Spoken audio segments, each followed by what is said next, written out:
Hello everyone, welcome to Anju Bansal maths classes. हमने theorem की थी angle of semi circle is right angle. अब हमने आगे क्या करना है, 10.10 थ्योरम है एक।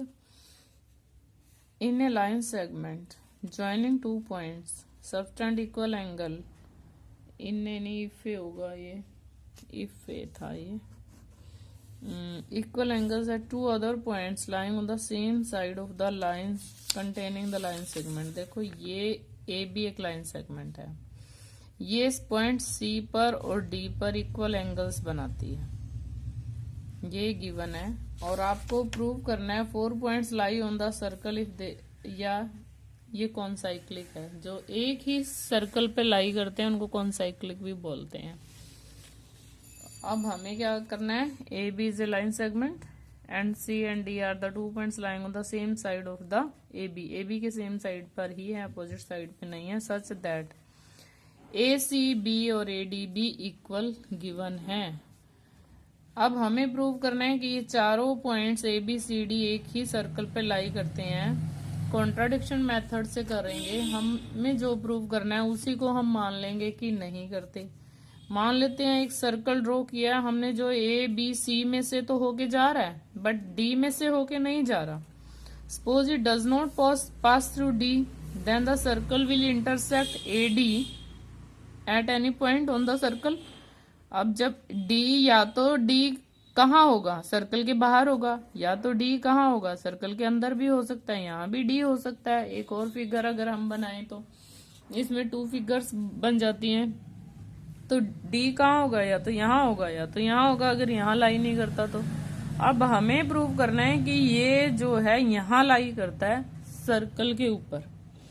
अब अगर ये डी में से पास नहीं होता तो ये ए डी को कहीं तो काटेगा, इंटरसेक्ट ए डी एट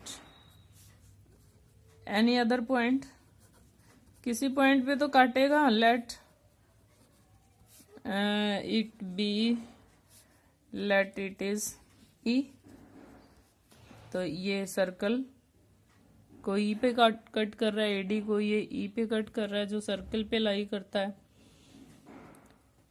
अब कितने पॉइंट सर्कल पर हैं, ए बी सी और ई भी तो सर्कल पे है। अब ये 4 पॉइंट्स लाई कर रहे हैं इसके ऊपर।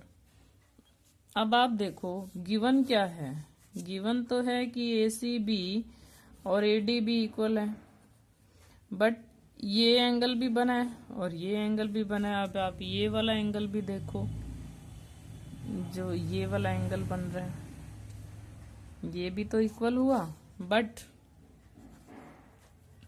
Angle A C B is equal to angle A B, angles of same segment हैं ये, इसलिए इक्वल है।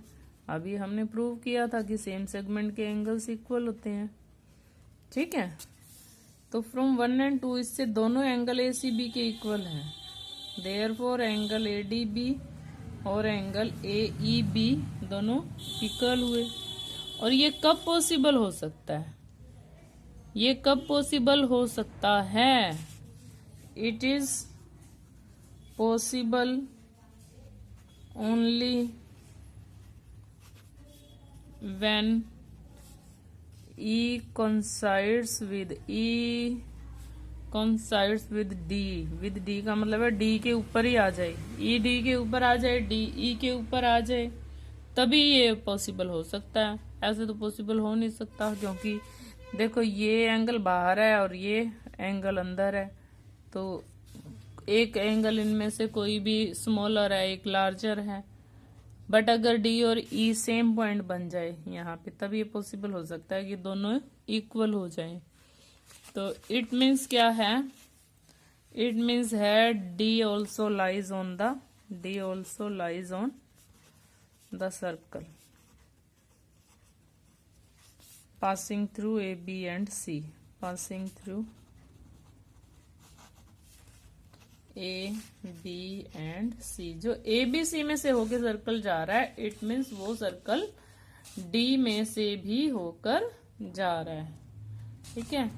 तो देयरफॉर हम क्या लिखेंगे, hence points A B C and D are concyclic, means एक ही सर्कल पे लाई करते हैं, इसलिए इनको कॉन्साइक्लिक बोलते हैं।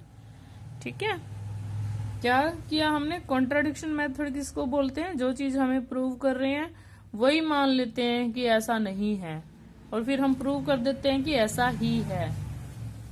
ठीक है, वैसे तो ऐसे सम्स में कुछ होता ही नहीं है, बहुत ज्यादा इजी होते हैं कि अगर ये और ये इक्वल हैं, ये पॉसिबल तभी होगा जब ये एक दूसरे के ऊपर आ जाएंगे। कॉन्ट्राडिक्शन मेथड वाली जो थ्योरम्स है वो बहुत ज्यादा इजी होती हैं समझने में। तुम्हें लगता है ये ऐसे क्यों कर रहे हैं?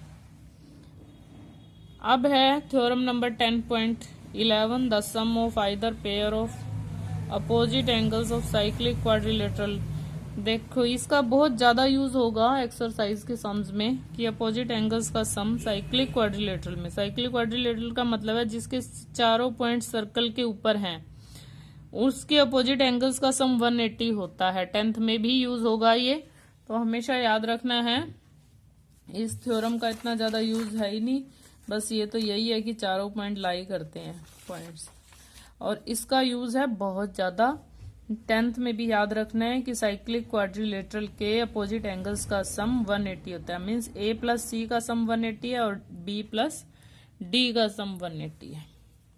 गिवन क्या है? गिवन है a cyclic quadrilateral, cyclic quadrilateral A B C D. ठीक है, और हमें प्रूव क्या करना है? हमें प्रूव करना है angle A plus angle C is equal to 180 and angle B plus angle D is equal to 180। और कंस्ट्रक्शन में हम क्या कर रहे हैं? जॉइन ओ ए एंड ओ सी, बस इतना सा कर रहे हैं ताकि एंगल्स थोड़े से अलग अलग हो जाए, यहाँ पे पता चल जाए सेंटर पे कौन सा एंगल बनाया है ए सी ने।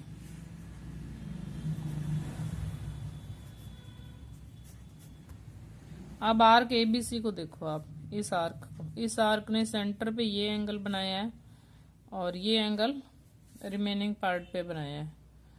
Arc ABC subtend angle AOC at centre and angle ADC at remaining part. ठीक है, ऑफ द सर्कल लिखने की जरूरत नहीं है। देयरफॉर जो एंगल एडीसी है वो हाफ हुआ एओसी का। एओसी यहाँ पे कौन सा एओसी लेना है? ए बी सी और ये एओसी, ये माइनर आर्क है तो माइनर वाला एंगल स्मॉल वाला हाफ एक्स ले लेते हैं हम। ठीक है, सिमिलरली एंगल जो ये अब हम लेंगे एडीसी। एडीसी कौन सा एंगल बना रही है? Arc A D C subtends angle AOC means Y at the centre and angle A B C at the remaining part. Remaining part पे इसने कौन सा बनाया? ये देखो एडीसी है, एडीसी ने ये कहाँ बनाया? ये वाला एंगल बनाया। एडीसी की साइड ये वाला एंगल है, वाई बनाया। रिमेनिंग पार्ट यहाँ पे वाई लिख देते हैं। ठीक है, देयरफॉर जो ये वाला एंगल है अब एडीसी तो पहले लिया था, अब एबीसी ले रहे हैं। ये किसका हाफ है? वाई का हाफ है। ये इक्वेशन नंबर 1 और ये equation number 2। Adding 1 and 2, adding 1 and 2, angle ABC plus angle ADC is equal to half angle X plus half angle Y।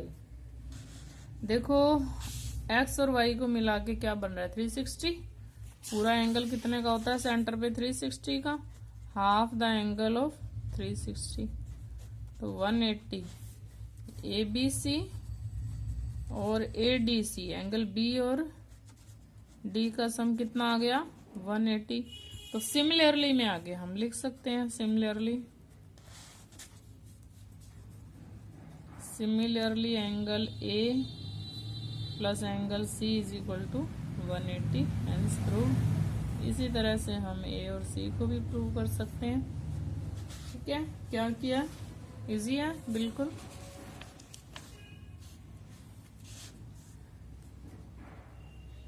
इस आर्क ए बी सी ने ये रिमेनिंग पार्ट पे बनाया और ये सेंटर पे बनाया है, तो ये डबल होता है सेंटर वाला हमेशा। हमने लिया इस बार इसको एंगल को पहले ले लिया इसका हाफ, और इसी तरह ये एंगल वाई का हाफ हो गया। जब दोनों को ऐड किया तो इस पूरे का हाफ हो गया, मतलब 360 का हाफ मीन्स 180। ठीक है, तो 2 थ्योरम्स हो गई है। अब इस एक्सरसाइज के एग्जाम्पल्स भी बहुत इंपॉर्टेंट है, इसलिए नेक्स्ट वीडियोस में मैं एग्जाम्पल 3, 4, 5, 6 करवाऊंगी। Please like, share and subscribe my channel. Thanks and have a nice